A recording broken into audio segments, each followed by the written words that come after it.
আচ্ছা, আজকে আমরা আমাদের লেকচার ফাংশনটার লাস্ট পার্টটা কভার করব।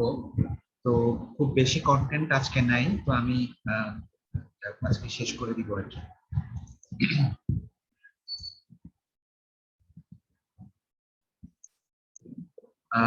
আমরা আমরা প্রিভিয়াস ক্লাসে, আমাদের লাস্ট ক্লাসে আমরা ওয়ান টু ওয়ান ফাংশনটা দেখছিলাম। তো ওয়ান টু ওয়ান ফাংশনের ক্ষেত্রে আমরা যে শর্তটা দেখছিলাম যে একটা ফাংশন ওয়ান টু ওয়ান কখন বলতে পারবো। তো সেই ক্ষেত্রে আমরা যেটা বলছিলাম সেটা হচ্ছে যে আমাদের যে কোডোমেইন, হ্যাঁ, এই কোডোমেইনের ভেতর থেকে তো আমাদের রেঞ্জটা আসবে। তো রেঞ্জের প্রত্যেকটা ভ্যালু মানে হচ্ছে সে ডোমেইন দ্বারা অ্যাসাইন হয়েছে, তাই না? তো আমি যদি আবার একটু তোমাদেরকে রিভিউ দেই, তো সেখানে আমাদের এটা যদি ডোমেইন হয়, এখানে কিছু এলিমেন্ট আছে, আর এটা হচ্ছে আমাদের কোডোমেইন। কোডোমেইনে এরকম কিছু এলিমেন্ট আছে। তো এখন দেখা যাচ্ছে হয়তো এরকম আসছে না।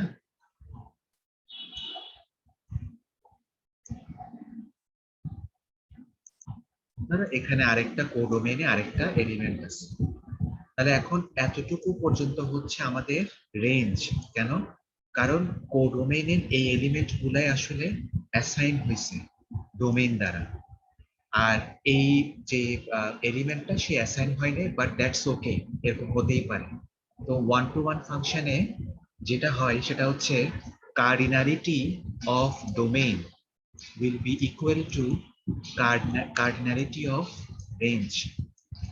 ঠিক আছে? রেঞ্জ এবং কোডোমেইন সমান হওয়ার দরকার নেই, ডোমেইনের সাথে ইকুয়াল হলে হলো। আচ্ছা, এখন যেটা হচ্ছে যে আমাদের রেঞ্জে প্রত্যেকটা এলিমেন্টের জন্য কেবলমাত্র একটা করে আমরা কি পাবো, ডোমেইন মানে প্রি ইমেজ পাবো আর কি। এটাই ছিল আমাদের শর্ত। অর্থাৎ এ ধরনের কোনো কাহিনী হওয়া যাবে না, যেমন ধরো এরকম এরকম যদি হয়, তাহলে আমরা এটাকে ওয়ান টু ওয়ান ফাংশন বলতে পারবো না। কেন? কারণ এই পার্টিকুলার এলিমেন্টটার জন্য আমরা একের অধিক প্রি ইমেজ পেয়ে গেছি। অর্থাৎ ডোমেইনের দুইটা এলিমেন্টের জন্য এই পার্টিকুলার এলিমেন্টটা অ্যাসাইন হয়ে গেছে। তো তখন আমরা আর এটাকে কি বলতে পারবো না, ওয়ান টু ওয়ান বলতে পারবো না। ঠিক আছে? সো এটা হচ্ছে আমাদের ওয়ান টু ওয়ান হওয়ার শর্ত, যে এই ক্ষেত্রে আমাদের ইয়ে থেকে প্রত্যেকটা মানে রেঞ্জে প্রত্যেকটা এলিমেন্টের জন্য একটা করে, সর্বোচ্চ একটা করে আমরা কি পাবো, প্রি ইমেজ পাবো। তাহলে সেই ক্ষেত্রে আমরা এরকম হতে পারে, এরকম হলে ঠিক আছে, তখন আমাদের রেঞ্জটা এতটুকু পর্যন্ত ছাড়ে আছে। ঠিক আছে? তাহলে এটা হলে ঠিক আছে, এটা হলে আমাদের প্রত্যেকটা রেঞ্জের এলিমেন্টের জন্য একটা করে প্রি ইমেজ পাবো। তো এখন তোমার যেটা এখানে বলা আছে যে ডোমেইন এবং রেঞ্জের কার্ডিনালিটি সেম, কিন্তু কোডোমেইনের সাইজ রেঞ্জ থেকে বেশি হতে পারে, মেবি লার্জার। তো এখানে কিছু এক্সাম্পল দেওয়া হয়েছিল যেটা আমরা গত ক্লাসে দেখছিলাম, এটা আজকে আর রিপিট না করি। তো এখন এখানে একটা জিনিস আমি গত ক্লাসে করতে ভুলে গেছিলাম, সেটা হচ্ছে ওয়ান টু ওয়ান ফাংশন হওয়ার কন্ডিশন, সাফিসিয়েন্ট কন্ডিশন। তো সাফিসিয়েন্ট কন্ডিশন বলতে হচ্ছে এরকম, যদি আমরা এ ধরনের কোনো একটা প্যাটার্ন দেখি যেখানে হচ্ছে কিনা যে ধরো ডোমেইনের এলিমেন্টের জন্য কোডোমেইনটা অর্ডারটা বাড়তেছে। অর্থাৎ আমরা যদি এ ধরনের কোনো ফাংশন দেখি, যে ধরো function F of x equal to x square, ধরো পজিটিভ ইন্টিজারের জন্য, তাহলে তুমি 1 দিলে 1 পাবা, 2 দিলে 4 পাবা, 3 দিলে 9 পাবা, 4 দিলে 16 পাবা। এটা হচ্ছে একটা ইনক্রিজিং অর্ডার। হ্যাঁ, আবার ডিক্রিজিংও থাকতে পারে। তো এ ধরনের যদি কোনো অর্ডার দেখো যে এফটা সবসময় ইনক্রিজ হয়ে যাচ্ছে, তখন তোমরা তখন এটা ওয়ান টু ওয়ানের জন্য সাফিসিয়েন্ট কন্ডিশন হিসেবে আমরা ধরতে পারি। যেমন f of x equal to x square, অথবা f of x equal to তোমার এক্স কিউব, এই জাতীয় কিছু জিনিস আর কি। হ্যাঁ, তো তখন তাহলে আমরা এইভাবে ইয়েগুলো দেখতে পারি। এটা হচ্ছে ওয়ান টু ওয়ান ফাংশনের সাফিসিয়েন্ট কন্ডিশন। আচ্ছা, তাহলে বইতে আমাদের কিছু এক্সাম্পল আছে যেগুলো আমি স্লাইডে অ্যাড করি নাই। তো এখানে তোমরা যদি বইতে দেখো ওয়ান টু ওয়ান ফাংশন যেখান থেকে শুরু হয়েছে আর কি, তো ওখানে কিছু এক্সাম্পল আছে। তো যেমন এখানে একটা এক্সাম্পল আছে, এটা একটু ভালো করে দেখিও যে determine whether the function f from ABCD to 1 2 3 4 with f of a equal to 4, এটা ওয়ান টু ওয়ান কিনা। আচ্ছা, এটা তাহলে আমরা একটু ড্র করে দেখি এটা আমরা পারি কিনা। আহ, যেমন এখানে বলা হচ্ছে যে আমাদের দুইটা সেট আছে না, ফাংশন তো এক সেট থেকে আরেক সেটে হয়। একটা হচ্ছে এবিসিডি আর একটা হচ্ছে 1 2 3 4। তাহলে এটা আমরা না হয় একটু ড্র করি, এবিসিডি এবং 1 2 3 4। তাহলে এ বি সি ডি, আর আমাদের কোডোমেন হচ্ছে 1 2 3 4 5 ও মনে হয় আছে। ইয়েস। এবং আমাদের বলা হচ্ছে f of a equal to 4, তাহলে এ থেকে 4 এ যাবে। F of b equal to 5, তাহলে বি থেকে 5 এ গেল। এ থেকে 4, বি থেকে 5, সি থেকে 1, ডি থেকে 3, সি থেকে 1, ডি থেকে 3। এখন আমাদের ডিটারমাইন করতে হবে যে এই ফাংশনটা ওয়ান টু ওয়ান কিনা। তো আমরা দেখতে পাচ্ছি এখানে আমাদের যে রেঞ্জ হচ্ছে 1 3 4 5। রেঞ্জের প্রত্যেকটা এলিমেন্টের জন্য আমরা সর্বোচ্চ একটা প্রি ইমেজ পাচ্ছি, অর্থাৎ ডোমেইনের একটা সর্বোচ্চ এলিমেন্ট অ্যাসাইন করা আছে। তাহলে আমরা বলতে পারি যে এই ফাংশনটা হচ্ছে কি ওয়ান টু ওয়ান। ঠিক আছে, এটা হচ্ছে ওয়ান টু ওয়ান, কারণ এখানে ডিফারেন্ট ভ্যালু নিচ্ছে, রেঞ্জের সবাই এখানে ডিফারেন্ট ভ্যালু নিচ্ছে। আচ্ছা, এবার আরেকটা হচ্ছে determine whether the function F of x equal to x square, এটা ওয়ান টু ওয়ান কি। কিন্তু এখানে একটু তোমরা খেয়াল রাখবা, আমাদের ডোমেইনটা উল্লেখ করে দিছে হচ্ছে from the set of integers to the set of integers. তার মানে কি হচ্ছে, এটা হচ্ছে মাইনাস ইন্টিজার গুলোও থাকবে, নেগেটিভ ভ্যালু গুলোও থাকবে। এখানে সেট অফ ইন্টিজার বলতে কিন্তু আমরা নেগেটিভ ভ্যালু গুলাকেও ধরবো। তো সেই ক্ষেত্রে F of extra x square, F of x equal to x square, এটা ওয়ান টু ওয়ান, এটা আমরা কিভাবে হিসাব করবো? তো জিনিসটা এরকম হতে পারে যে আমরা 1 এর জন্য 1 পাই, 2 এর জন্য 4 পাই, 3 এর জন্য 9 পাই। দ্যাটস ফাইন, ঠিক আছে। কিন্তু আমরা এখানে যখন আমরা সেট অফ ইন্টিজার্স ধরবো, -1 এর জন্যও কিন্তু 1ই পাবো। তাহলে কি হচ্ছে, কোডোমেইনের একটা এলিমেন্ট 1, তার জন্য একের অধিক প্রি ইমেজ পেয়ে যাচ্ছে। অর্থাৎ এখানে তোমার আমরা যে জিনিসটাকে এভাবে চিন্তা করি যে সেট অফ ইন্টিজার্স -1 0 1 2 3, হ্যাঁ, -2। আবার এখানে আমাদের কোডোমেনের মধ্যে আমরা পাচ্ছি হলো -2 -1 0 1 2 3 4। তাহলে -1 এর জন্য আমরা 1 পাই, 1 এর জন্য 1 পাই, -2 এর জন্য 4 পাই, আবার 2 এর জন্য 4 পাই। তাহলে জিনিসটা কি দাঁড়াইলো, এখানে আমরা দেখতে পাচ্ছি আমাদের যে রেঞ্জের মধ্যে এলিমেন্ট গুলোর জন্য, সবগুলোর জন্য না হলেও যে কোনো মানে এলিমেন্ট গুলোর জন্য দেখা যাচ্ছে আমরা কি পাচ্ছি। ইনফ্যাক্ট সবগুলোর জন্যই হয়তো হবে যে আমাদের যেটা রেঞ্জ আর কি, হ্যাঁ, এই এটা তো রেঞ্জে পড়বে, এটা রেঞ্জে পড়বে। এর জন্য একের অধিক আমরা কি পাচ্ছি, প্রি ইমেজ পাচ্ছি। তাহলে এটা আর ওয়ান টু ওয়ান ফাংশনের শর্তটাকে ফুলফিল করলো না। So F of x square, F of x equal to x square from the set of integers to the set of integers, এটা ওয়ান টু ওয়ান না, এটা one to one. কিন্তু আমি যদি এটাকে পজিটিভ ইন্টিজার ধরতাম, তাহলে কিন্তু এটাকে আমরা ওয়ান টু ওয়ান বলতে পারবো। ঠিক আছে, কারণ তখন শুধুমাত্র আমাদের পজিটিভ ইন্টিজার গুলোর জন্য আমাদের যে ভ্যালু গুলো থাকবে, তাদের জন্য কিন্তু আমরা শুধুমাত্র সর্বোচ্চ একটাই পাবো। আমরা শুধুমাত্র একটাই পাবো, 1 2 2 4, হ্যাঁ 3 এর জন্য 9, 4 এর জন্য। অর্থাৎ পজিটিভ ইন্টিজার যদি লেখা থাকে তখন তোমরা ধরে নিবা যে এটা হচ্ছে 1 to 1। So F of x equal to x square, এটা দুই ধরনের ডোমেইনের জন্য দুই রকম রেজাল্ট আসতে পারে। সো এটা খেয়াল রাখবা। তারপর এখানে আরেকটা এক্সাম্পল দেওয়া আছে, f of x equal to x plus 1 from the set of real numbers to itself is 1। এখানেও কিন্তু দেখা যাচ্ছে, এটা খুব সহজেই তোমরা বুঝতে পারবা যে আমাদের যে রেজাল্টটা এটা সবসময় এক বাড়াই দিচ্ছে। তাহলে এটা হচ্ছে একটা ইনক্রিজিং অর্ডার। তুমি যদি -1ও ধরো, -1 এর জন্য পাবা হচ্ছে 0, -2 যদি ধরো, -2 এর জন্য পাবা -1, অর্থাৎ একটা একটা করে আসবে। হ্যাঁ, তো এটা কিন্তু তোমার 1 to 1 হবে। ঠিক আছে, তো এটাও খেয়াল রাখবা। তো তাহলে আমাদের 1 to 1টা গেল। 1 to 1 এর পরে আমরা অনটো ফাংশনের দিকে আসি। অনটো ফাংশনটা কিরকম?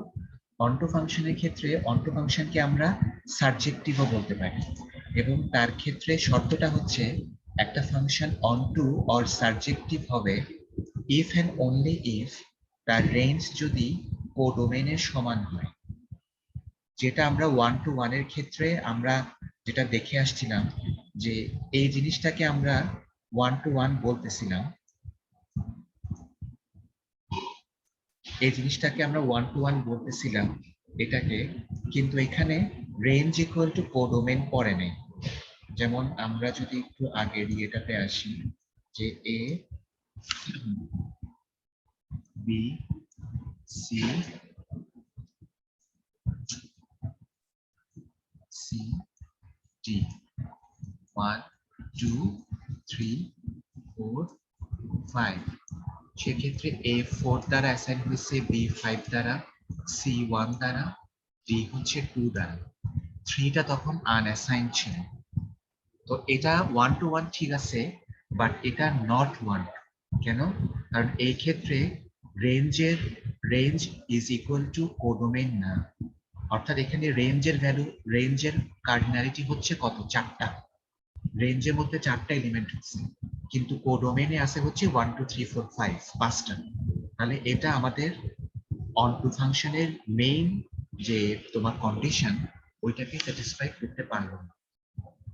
ঠিক আছে, তাহলে আমরা এই ক্ষেত্রে আমাদের এক্সাম্পল গুলা দেখতে পারি, যে অনটো ফাংশনের যে এক্সাম্পল গুলো। তো এখানে দেখা যাচ্ছে যে এখানে ABCD থেকে 1 to 3 তে ফাংশন যাচ্ছে, এফ অফ এ থেকে 3 তে গেল, বি থেকে 2 তে গেল, সি থেকে 1 এ গেল। তাহলে এটা অনটো ফাংশন কি? এটা হচ্ছে অনটো ফাংশন। হ্যাঁ, তাহলে এই ক্ষেত্রে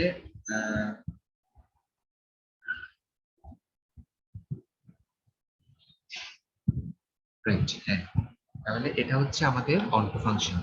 আচ্ছা, এবার আসা হচ্ছে f of x equal to x square from the set of integers to the set of integers. তাহলে এখানে নেগেটিভ ভ্যালু গুলাও আসবে, এটাও অনটো না, কারণ সেই ক্ষেত্রে আমরা মানে কোডোমেইন আর রেঞ্জটা সমান পাবো। অনেকগুলো এলিমেন্ট পাবো যেগুলো রেঞ্জে ঢুকে নেয়, কোডোমেইনের অনেক এলিমেন্ট পাবো যেগুলো রেঞ্জে ঢুকে নেয়। তাহলে সেই ক্ষেত্রে আমরা এটাকেও অনটো ফাংশন বলতে পারবো না। ঠিক আছে, তো আবার F of x equal to x plus 1 from the set of integers to the set of integers, এটা অনটো না, এটা অনটো হবে। কারণ সবসময় এক এক করে বাড়তে থাকবে, তো তখন দেখা যাবে যে কোডোমেইনের সবগুলো তোমার রেঞ্জে ঢুকে গেছে, এবং এটা ঢুকলেই তখন আমরা বলতে পারবো হচ্ছে এটা হচ্ছে অনটো ফাংশন। ঠিক আছে, তোমরা সলিউশনের এক্সপ্লেনেশন গুলো একটু করিও, তাহলে তোমাদের কাছে কনসেপ্ট গুলো আরো ক্লিয়ার হবে। তাহলে মেইন শর্তটা হচ্ছে, অনটো ফাংশনের শর্ত হচ্ছে কোডোমেইন এবং রেঞ্জ ইকুয়াল হইতে হবে। হ্যাঁ, তো সেই ক্ষেত্রে আমরা দেখছি হচ্ছে f of x equal to x plus 1, এটা হচ্ছে অনটো ফাংশন হচ্ছে। যেমন এখানে কিছু ইলাস্ট্রেশন দেওয়া আছে, আমাদের যে প্রথম যেটা, এটা অনটো ফাংশন কি? এটা অনটো ফাংশন আমরা বলতে পারবো, কেন? কারণ এখানে কোডোমেইন এবং রেঞ্জ ইকুয়াল। হ্যাঁ, যেমন এখানে কোডোমেইনের প্রত্যেকটা এলিমেন্ট রেঞ্জে ঢুকছে, তাহলে এটাকে আমরা বলতে পারি হচ্ছে এটা অনটু ফাংশন। কিন্তু এটা ওয়ান টু ওয়ান না। কেন? কারণ এখানে আমরা দেখতে পাচ্ছি যে এখানে একটা এলিমেন্ট একের অধিক প্রি ইমেজ পেয়ে গেছে, তাহলে এটা ওয়ান টু ওয়ান এর শর্তকে ফুলফিল করে না। সো এটা ওয়ান টু ওয়ান না, বাট এটা অনটু। পরেরটা আসো।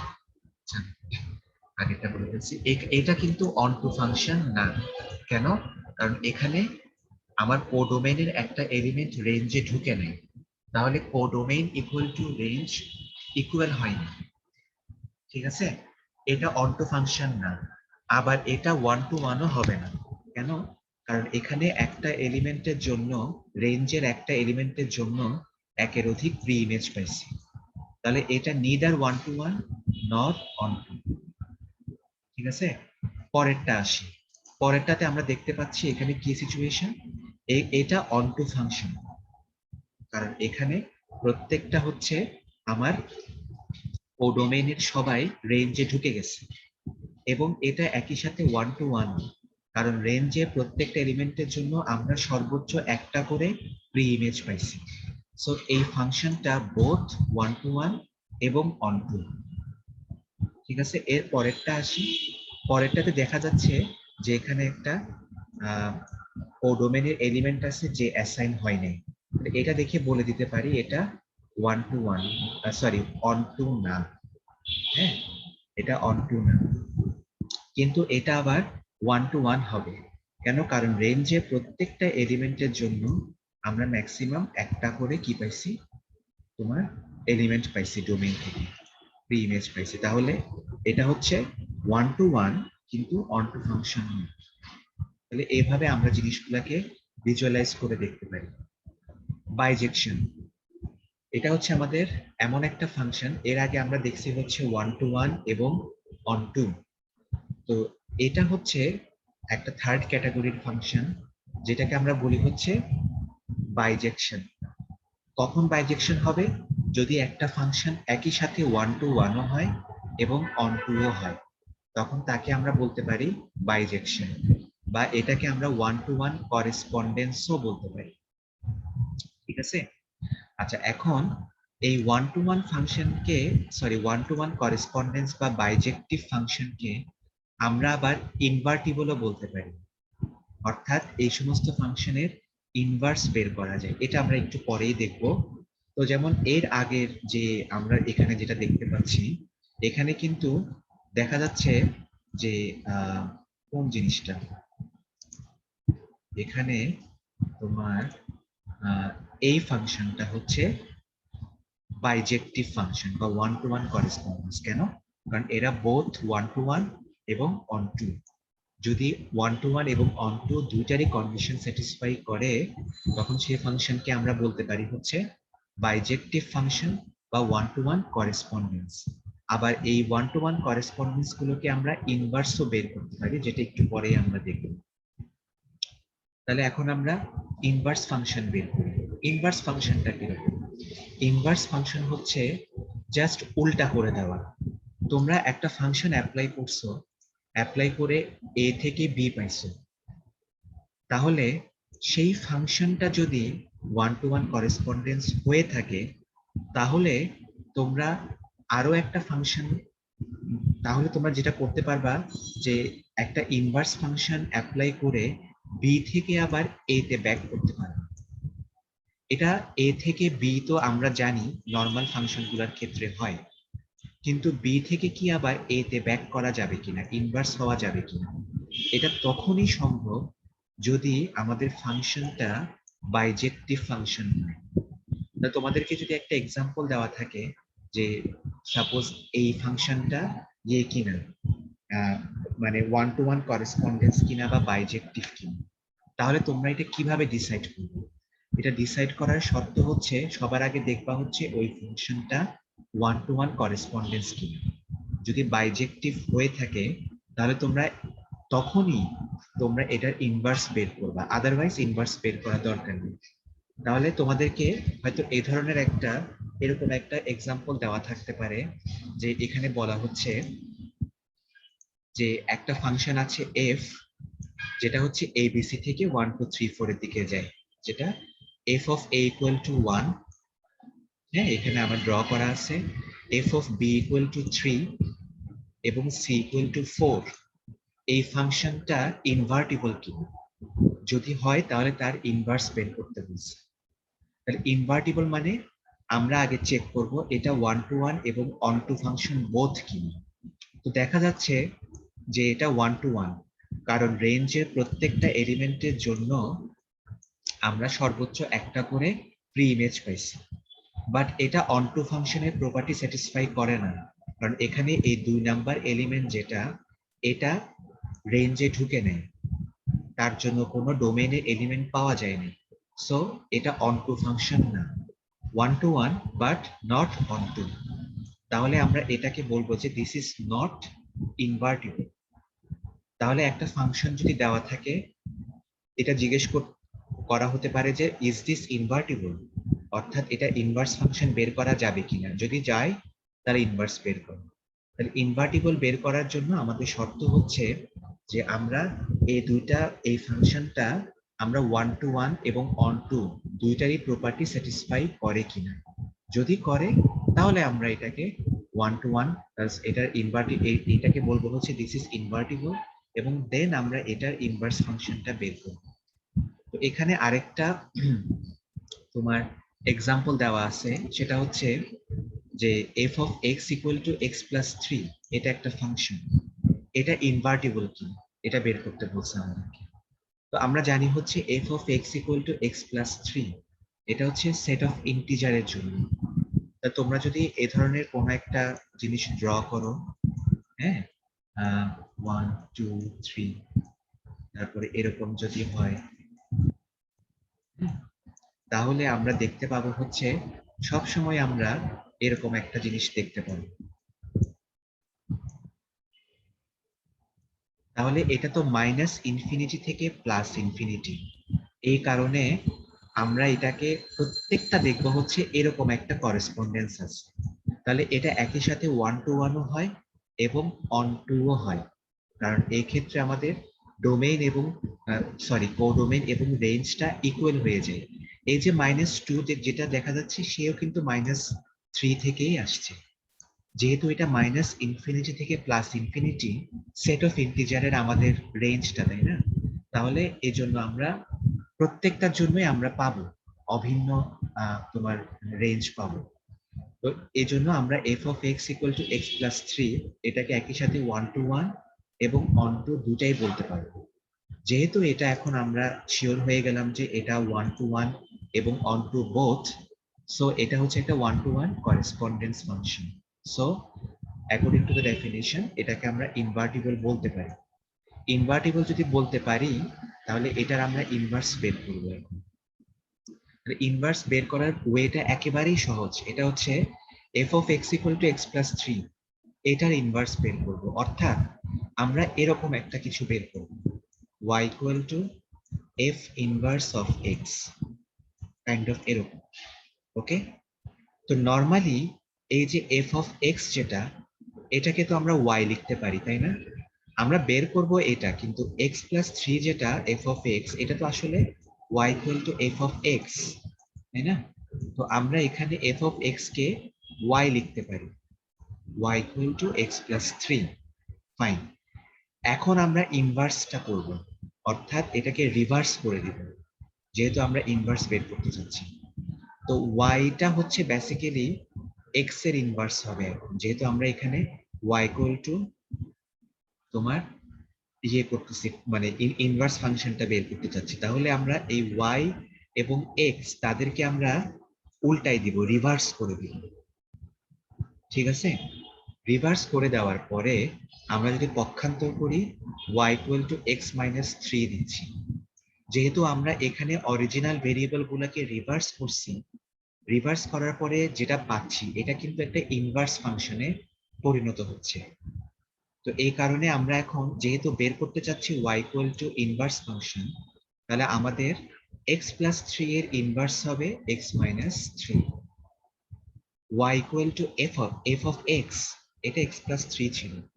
এখন আমরা বের করলাম হচ্ছে y equal to inverse of F of x, so এটা আসছে এক্স মাইনাস 3, যেটা যতটুকু এক্স এর সাথে তুমি বিয়োগ করছিলা ততটুকু এক্স থেকে আবার বিয়োগ দিয়ে দিছি। এটা হচ্ছে আমাদের ইনভার্স। তাহলে ইনভার্স বের করার জন্য আমরা কি করব? প্রথমত আমরা তো এটা মেক শিওর করব হচ্ছে যে ফাংশনটাকে আমরা ইনভার্স বের করতে চাচ্ছি সে কি আসলে ইনভার্টিবল কিনা। তাহলে এটা চেক করব 1 to 1 এবং অন টু বোথ কিনা।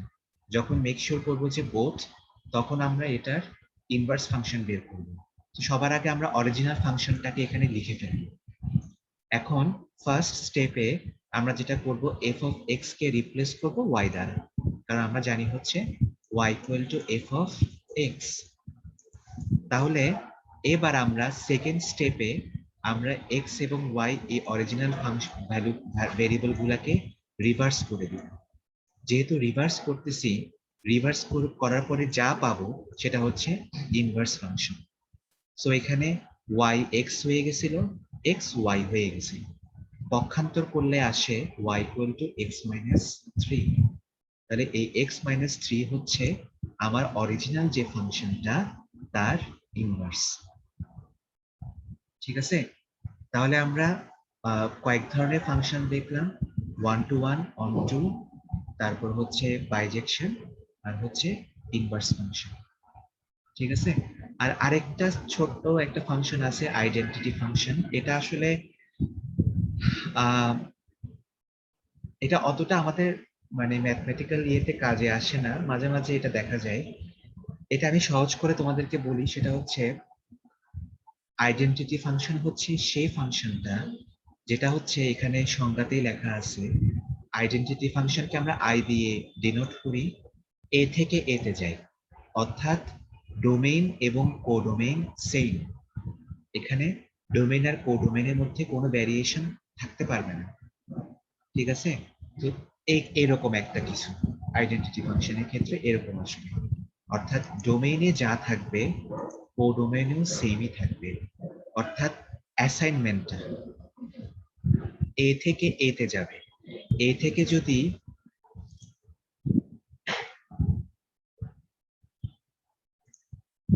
যদি বি তে যায়, তাহলে এটা আর আমরা আইডেন্টিটি ফাংশন বলতে পারবো না। অর্থাৎ এ টু এ অথবা 1 to 1 বা 2 to 2 এলিমেন্ট গুলো সেম হতে হবে অ্যাসাইনমেন্টটা।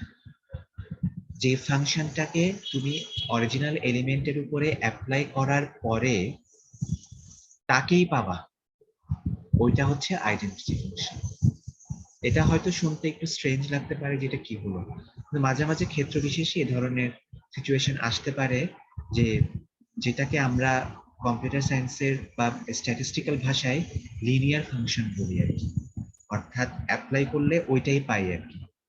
তো ওই ধরনের কোনো ফাংশনের ক্ষেত্রে আমরা এরকম আইডেন্টিটি ফাংশন আমরা অ্যাপ্লাই করতে পারি। অর্থাৎ আমরা যদি চাই যে আমাদের ফাংশন অ্যাপ্লাই করার পরেও ইনপুট ভ্যালুটা অপরিবর্তিত থাকবে, তখন আমরা এই ধরনের আইডেন্টিটি ফাংশন অ্যাপ্লাই করতে পারি, যেটা কিনা ইনপুট ভ্যালুগুলোকে চেঞ্জ করবে না। ঠিক আছে? তাহলে এটা হচ্ছে আমাদের আইডেন্টিটি ফাংশন গেল আর কি। তো তোমাদের কারো কোনো কোয়েশ্চেন আছে এই ফাংশন গুলো নিয়ে যেগুলো আজকে পড়ানো হলো? স্যার আইডেন্টিটি ফাংশনটা আরেকটু বললে ভালো হয় স্যার। আচ্ছা, আইডেন্টিটি ফাংশন না? আচ্ছা, আইডেন্টিটি ফাংশন হচ্ছে এমন একটা ফাংশন যেগুলো অরিজিনাল এলিমেন্টের উপরে যখন আমরা অ্যাপ্লাই করব, কোডোমেইনে ওই এক্স্যাক্টলি সেই এলিমেন্টকেই পাবো। অর্থাৎ আইডেন্টিটি ফাংশনটাকে যদি আমি আই দ্বারা ডিনোট করি, তখন আমরা এ থেকে এই পাবো। তাহলে এর উপরে অ্যাপ্লাই করে এ পাইছি, বি এর উপরে অ্যাপ্লাই করে বি পাইছি, সি এর উপরে অ্যাপ্লাই করে সি পাইছি। যদি এমন হতো যে A B C, A B C, B B ঠিক আছে, বাট এ সি সি এ, তাহলে এটাকে আইডেন্টিটি ফাংশন বলতে পারতাম না। এটা 1 to 1 হইতে পারে, অন টু ও হইতে পারে, বাট এটা আইডেন্টিটি ফাংশন না। আইডেন্টিটি ফাংশন হচ্ছে যখন ডোমেইনের যে এলিমেন্টের উপরে আমরা অ্যাপ্লাই করতেছি এক্স্যাক্টলি তাকেই যদি পাই। ঠিক আছে? এটা হচ্ছে আইডেন্টিটি ফাংশনের শর্ত। ওকে, আচ্ছা, তাহলে আমাদের এই সেকশনটা শেষ হলো, আজকে আর কন্টিনিউ করব না। তাহলে নেক্সট ক্লাসে আবার দেখা হবে। তো ভালো থেকো সবাই, সবাইকে রমজানুল আর একটা মোবারক। কথা ছিল